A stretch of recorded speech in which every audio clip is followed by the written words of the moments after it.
কোথা থেকে এসে আমার ঘরের হিন্দেটাকে আমি ওর ভালোবাসি। হারামজাদি, তুই কাকে ভালোবাসিস? কাকে ভালোবাসিস জানিস না? তোর জন্য ভালোবাসা পাপ। আমি তোকে বলে দিয়েছিলাম আমার কাছে থাকবি, মেয়ে হয়ে থাকবি, ভাগ্নি হিসেবে থাকবি, তুই ভালোবাসতে পারবি না। তুই সারা জীবন আমার কাজ করে যাবি। ভালোবাসা কি জিনিস তোকে আমি কোনোদিন বুঝতে চাইনি। এখন কোথা থেকে এলো ভালোবাসা? কোথা থেকে এলো? হ্যাঁ,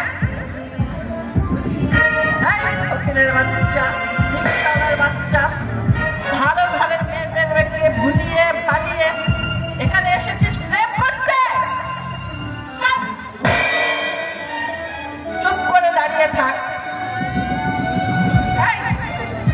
ফকিরের বাচ্চা, ফকির, গোলাম। যাক, গোলাম আর নাহি বললাম, গোলামের ঘরে গোলাম।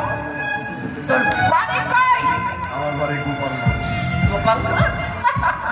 এটা আবার কোথায়? এটা চিনি না, চিনি না। আজকের পরের থেকে আপনারা সুন্দর করে একটা কথা কয়ে দিই। আজকের পরের থেকে জ্যোতির গায়ে একটা ফুলের টোকা আপনি দেবেন না। খবরদার, আজকের পরের থেকে জ্যোতির গায়ে একটা ফুলের টোকা দেবেন না। আমি এটা নিষেধ করে গেলাম।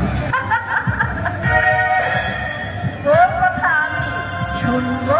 আরে শুনতে বাধ্য। সারা জীবন তুই ওর উপর অত্যাচার করছস।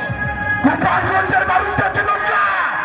গোপালগঞ্জের মানুষ ভালোবাসতে জানে, বুক দিয়ে ভালোবাসতে জানে। এই মহিলা, খবরদার, আজকের পরে যদি জ্যোতির গায়ে একটা ফুলের আদর দিত, তোর টাইমে ভাইকে বলাই দেবো করে দিলাম আমি। বুঝে আমি রাখতে দেবো? আমার আজকে হাত নাই। আমার গোপালগঞ্জে বাড়ি না, তোর বাড়ি মনে করি গোপালগঞ্জ নাকি? ভালোবাসা পাপ না, ভালোবাসা পাপ না। পরে আমি ভালোবাসা আমার জীবনের থেকে বেশি। খবরদার, হাত তোলার চেষ্টা করবেন না। হাত তুললে কিন্তু হাত ভেঙে ভালো দেবো করে দিলাম। সাবধান হয়ে যাও, হাত ভেঙে ভালো দেবো আমি। কিভাবে আমার হাত ভাঙিস?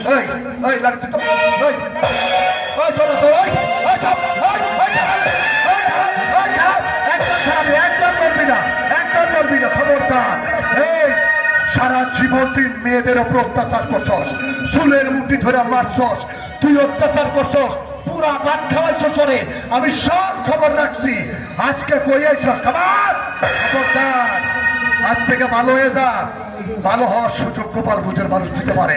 বল, আজ থেকে তুই ভালো হয়ে যাবি, আর কোনোদিন ওর গায়ে হাত তুলবি না।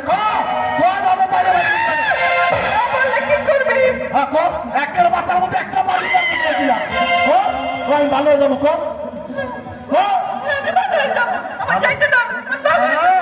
কই যাবি? ভালো হয়ে যাবি তো?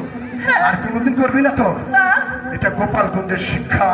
অন্যায় সহ্য করতে পারে না, সাইজ করে ছেড়ে দেবো। তোর হবে। শুধু দর্শক, এই যে রিনা খানকে দেখতেছেন, আমার অনেক সিনিয়র, আমার অনেক সিনিয়র। এ পর্যন্ত 40 বছর সিনেমার। কত ছবি মুক্তি পেয়েছে আপনার? প্রায় 800 ছবি মুক্তি পেয়েছে। 44। কিন্তু একটা কথা বলি আপনাকে, 80 সাল থেকে, কিন্তু একটা কথা, 44 ইয়ার্স। একটা কথা বলি, বাংলাদেশে এমন কোন নায়িকা নাই, শাবানা ম্যাডাম থেকে শুরু করে ববিতা, শাবনূর, মৌসুমী, পূর্ণিমা, এমন কোন নায়িকা নাই যে তার সংসার ভাঙে নাই, তার চুলের মুঠি ধরে নাই। ঠিক আছে? এটাই আমার কাজ ছিল। হ্যাঁ, আজ থেকে ভালো হয়ে যাও, আজ থেকে ভালো হয়ে যাও। এই কাজটা আসলে কিন্তু পর্দায় সে অভিনয় করে, সত্যি দরজালে। রাস্তা দিয়ে যদি ওনার সঙ্গে আমি যাই না, অনেকে মারতেও আসে, অনেকে মেয়ে লোক ওনারে জুতা দিয়ে। একদিন আমি যাচ্ছি, একটা জুতা ফিকে মারছে গাড়ির মধ্যে। বরাত ভালো, আমার লাগে না, গ্লাসে লাগছে জুতোটা, এটা দেখতে পারে না কেউ। এই ধরনের অভিনয় করতে আপনার কেমন লাগে? আমার তো ভালোই লাগে। ও, মানুষের মার খেতে ভালো লাগে? ওটা তো মানুষের বাস্তবে না, তো পর্দায়। আর আমি সাকসেস হয়েছি দেখেই তো আজকে গোপালগঞ্জের মানুষ আমাকে চেয়েছে, এবং আমি প্রথমবারের মতো গোপালগঞ্জে এসেছি। সবাই রিনা আপার জন্য জোরে একটি করে তাহলে সবাই। রিনা আপা এই শোতে যা করে আগামীকালও থাকবে। মা বোন সবাইকে নিয়ে আমার পরের শো কেউ মিস করবেন না। পরের শোতে মিনা আপা রিনা খানের নাচ হবে। রিনা খানের একটা নাচ আছে বউ শাশুড়ির যুদ্ধতে ছবিতে, আজকে সেই নাচটি আমরা পরের শোতে করবো। সবাইকে আমরা পরের শো দেখার আমাদের বিদায় নিচ্ছি। বলতে চলে ছেলে বা ভাই ছেলে ক্ষমা করবেন। সবাইকে ধন্যবাদ। আপনারা ভালো থাকুন, গোপালগঞ্জের মানুষ ভালো থাকুন।